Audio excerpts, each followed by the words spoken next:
Working with a coach is an investment of money, an investment of time, an investment of focus. How can you tell if it's going to be worth it? Hey, I'm Howie Jacobson, executive coach, and today I'd like to tell you the one question I'd like you to ask yourself before you start working with a coach. And I got the question from couples therapist Terry Real. In an article, he said that the single best predictor of whether the couples who come to him for help are going to change and save their marriage is whether they are committed to their limitations, or even if one of the partners is committed to their limitations. And I realize that's a perfect question for anyone who is embarking on a path of change. Am I committed to my limitations? See, we ask a different question most of the time when we're thinking about achieving some big goal. We say, am I committed to my goal? Am I committed to that outcome? And that's very easy to say, right? I'm really committed to achieving this goal. I'm really committed to building the business to such and such an amount. I'm really committed to achieving this position. Whatever it is, we can see it, we can taste it. We're taught to go after goals like this, and that's fine, all right? You don't want to get a coach if you don't have some sort of compelling goal in mind or some compelling outcome that you'd like to achieve. There's no point.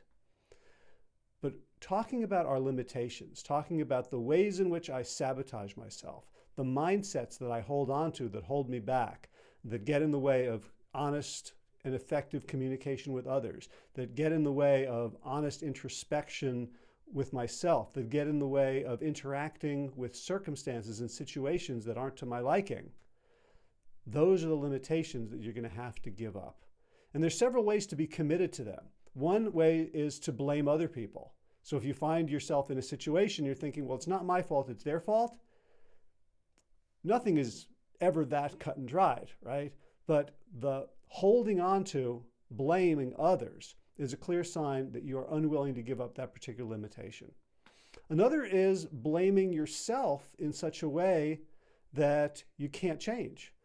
You know, it's sort of an identity. Well, I'm just this kind of person. That's all there is to it.